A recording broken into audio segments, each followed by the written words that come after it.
दोस्तों 11th class के lesson some basic concept of chemistry के आज के एपिसोड में हम सीख रहे हैं गैलुसैक नियम।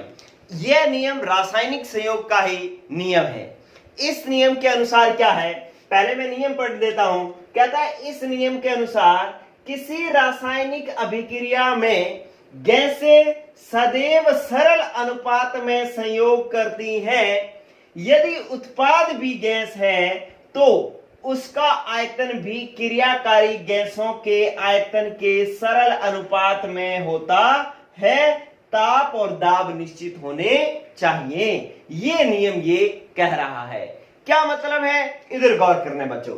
देखो कि जैसे मैंने एक अभिक्रिया लिखी, पहला उदाहरण लिख रहा हूं, उदाहरण नंबर 1। मैंने एक अभिक्रिया लिखी जिसके अंदर हाइड्रोजन गैस अभिक्रिया करता है क्लोरीन गैस से और बनाता है, दोनों अभिक्रिया करके क्या बनाते हैं, हाइड्रोजन क्लोराइड गैस बनाता है, HCl गैस बनाता है। ठीक है, ये एक अभिक्रिया है।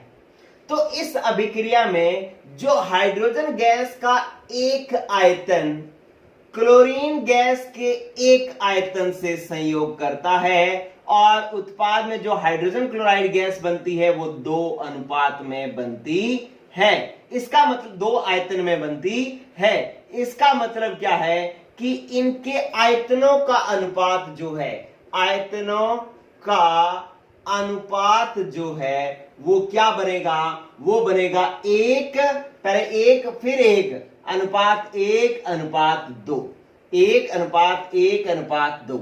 ये गैसीय आयतनों का अनुपात है। गैलुसैक के नियम को गैसीय आयतन के अनुपात का नियम भी कहते हैं। तो यही ये कहना चाह रहा है कि जब कोई गैस से संयोग करती है तो एक सरल अनुपात में संयोग करती है और जो उत्पाद बनता है वो भी सरल अनुपात में ही होता है। मतलब इसका 1 लीटर एक आयतन का मतलब है कि अगर इसका 1 लीटर ले लिया जाए हाइड्रोजन गैस का और क्लोरीन गैस का भी 1 लीटर ले लिया जाए तो HCl गैस कितनी बनेगी, 2 लीटर बनेगी। ये कह रहा है गैसीय आयतन का नियम, गैसीय आयतन के अनुपात का नियम। ये देखो बच्चों, ये एक एग्जांपल हो गया। अब मैं इसका दूसरा एग्जांपल लिख रहा हूं, गौर करना। Example number 2। अभी आपको ये बात पूरी समझ में नहीं आई है, गौर करना। कहीं आप सोचें कि भाई बस हमें तो आ गया, ऐसा नहीं है। देखो अब मैंने एक और गैस लिखी, मैंने लिखा H2 गैस, हाइड्रोजन गैस अभिक्रिया कर रही है ऑक्सीजन गैस से। ठीक है, इसके 2 अणु लेने पड़ेंगे और फिर ये बनेगा 2H2O। ठीक है, वैसे तो H2 प्लस O2 H2O बनाता है। अब इसको संतुलित करने के लिए यहां पे मैंने 2 लगाया है, यहां पे मैंने 2 लगाया है, तब ये संतुलित हो गए। देखो हाइड्रोजन 4, यहां पर भी हाइड्रोजन 4, 2 दूना 4। ऑक्सीजन कितने हैं, 2, ऑक्सीजन यहां पर भी है 2। यहां वाली राशि इसके साथ भी गुणा होती है, इसके साथ भी गुणा होती है।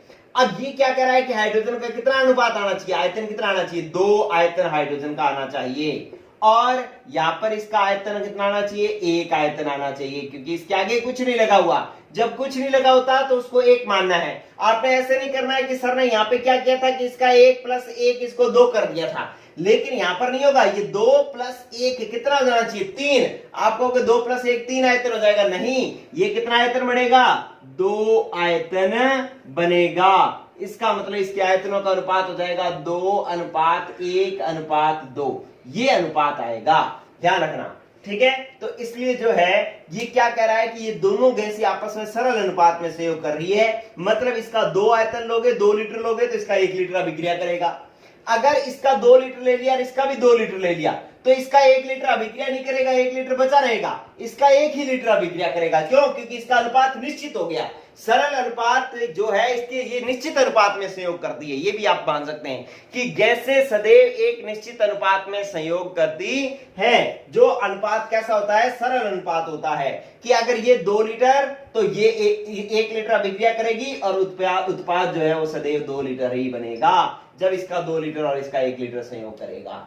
ठीक है, अगर आयतन बदलोगे तो उसके हिसाब से बदलेगा, लेकिन बदलेगा इसी अनुपात में। ठीक है, तो ये आपके पास हो जाएगा दूसरा एग्जांपल। एक और एग्जांपल देखें, और एग्जांपल करवाता हूं मैं कि गैसें सदैव सरल अनुपात में संयोग करती हैं और उत्पाद भी अगर गैस है। यही तो ये नियम कह रहा था कि किसी रासायनिक अभिक्रिया में गैस से सदैव सरल अनुपात में संयोग करती हैं 2:1। यदि उत्पाद भी गैस है, उत्पाद भी क्या है? गैस। ये जब मैं ब्रैकेट में जी लगा रहा हूं इसका मतलब क्या होता है? गैस। उत्पाद भी गैस है तो वो क्रियाकारक गैसों के आयतन के सरल अनुपात में होता है। तो ये इन्हीं के अनुपात में ये बनता है। तो 2:1:2 इस अनुपात में ये बनेगा। और उदाहरण देख लो कि उदाहरण नंबर मैंने लिखा 3। मैंने लिखा एक मेरे पास गैस थी कार्बन मोनोऑक्साइड। इस गैस की अभिक्रिया मैंने यहां पर लिख रहा हूं मैं, कार्बन मोनोऑक्साइड गैस थी, ब्रैकेट में लिख दिया मैंने जी, और इसकी अभिक्रिया मैंने ऑक्सीजन गैस से करवाई और ये बन गया मेरे पास कार्बन डाइऑक्साइड गैस बन गई। ये लो कार्बन डाइऑक्साइड गैस बन गई। अब इसको मैं संतुलित करूं तो संतुलित करने के लिए यहां पर भी 2 लगाना पड़ेगा मुझे और यहां पर भी 2 लगाना पड़ेगा। अब देख लें, संतुलित हो गया, कार्बन 2, यहां पर भी कार्बन 2, ऑक्सीजन कितने हो गए? 2 ये और 2 ये, 4, और यहां पे हो गए 2 दूना 4। तो इसके आयतनों का अनुपात कितना हो जाएगा? आप ये सोचोगे कि जोड़ दो, 2, 1 और ये 3 बन जाएगा। नहीं, आपको क्या करना है कि जब आपने इसको संतुलित किया तो कितने गुणांक लगाए? यहां पर 2 है, यहां पर क्या है? 1 है, यहां पर कितना है? 2 है। तो बस इसी अनुपात में ये गैसें संयोग करेंगी और इनका अनुपात भी यही बोला जाएगा। ये 2 आयतन, ये 1 आयतन, ये 2 आयतन। ठीक है, तो अनुपात बन जाएगा 2:1:2। ठीक है, तो इस आयतन के अनुपात में ये गैसें संयोग करेंगी। क्लियर? एक और एग्जांपल लिखूंगा, उसके बाद ये नियम हो जाएगा हमारा फिनिश। चलिए साफ कर रहा हूं मैं ये वाला एग्जांपल। अगला एग्जांपल और देखो कि ये सरल अनुपात में संयोग करती है। अब ये समझ में आ गया ना बात कि ये अगर 2 लीटर लोगे तो ये 1 लीटर अभिक्रिया करेगी, ये 4 लीटर लोगे तो ये 2 लीटर अभिक्रिया करेगी। मतलब कार्बन मोनोऑक्साइड की तुलना में ऑक्सीजन कितना आयतन अभिक्रिया करेगा? आधा। ये 2 तो ये 1, ये 4 तो ये 2, ये 6 तो ये 3। समझ में आ रही ना बात? तो इसी अनुपात में अभिक्रिया करेगी। ये 2 तो ये 2 नहीं कर सकती क्योंकि आयतन जो है ये निश्चित आयतन का अनुपात है 2:1।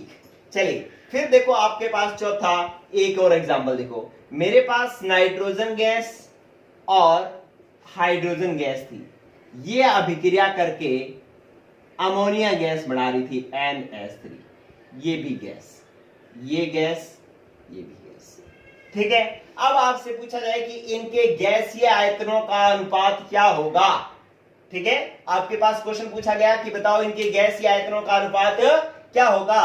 तो आप ऐसे नहीं कर दोगे कि ये 1 है, ये 1 है, ये 1 है, यहां पर 1, 1 और 1, तो आप सोचोगे 1:1:1 आएगा। नहीं, आपको पहले इनको संतुलित करना पड़ेगा। संतुलित करने के लिए यहां पर कुछ गुणांक लगाने पड़ेंगे। जैसे आप यहां पर कितने लगा दो? 3। ठीक है, और यहां पर लगा दो 2। तो अब ये संतुलित हो गया। नाइट्रोजन 2, यहां पर भी नाइट्रोजन 2, हाइड्रोजन 3 दूना 6, यहां पर भी हाइड्रोजन 3 दूना 6। अब ये अभिक्रिया संतुलित हो गई ना। अब आपके पास आयतनों का अनुपात आएगा। कैसे आयतनों का अनुपात आएगा? यहां पर कुछ नहीं लिखा हुआ तो मतलब 1, यहां पर 3 लिखा हुआ है तो यहां पर आयतन का अनुपात कितना आएगा? 3। ठीक है, यहां पर कितना आयतन? 3 आयतन, और यहां पर कितना आयतन? 2 आयतन। तो अनुपात आ जाएगा 1:3:2। तो आपको जब भी आयतनों का अनुपात चेक करना होता है तो आप पहले गैसीय अभिक्रिया को संतुलित करते हैं और संतुलित करने के बाद जो आगे ये रस समीकरण मितीय गुणांक लगते हैं, ये जो गुणांक लगते हैं इन्हीं के अनुपात में ही आयतनों का अनुपात होता है। ठीक है बच्चों, ऐसे नहीं कर देना हमारे हिसाब से जोड़ नहीं लेना कि ये 1, ये 3, 4 हो गए तो यहाँ पे 4 आना चाहिए। नहीं, आपने जो गुणांक लगाए हैं उसी अनुपात में होगा, 1:3:2 होगा। क्लियर? तो इस तरीके से ये है गैसीय आयतनों का गैलुसाक का नियम, जिसको गैसीय आयतन के अनुपात का नियम भी कहते हैं। इसके अनुसार किसी अभिक्रिया में जो गैसें होती हैं वो एक निश्चित अनुपात में संयोग करती हैं, और यदि उत्पाद भी गैस हो तो उसका आयतन भी क्रियाकारी गैसों के आयतन के सरल अनुपात में होता है। ठीक है दोस्तों, आज के लिए इतना ही। अगला नियम जो है हम पढ़ेंगे अगले एपिसोड में। Good luck.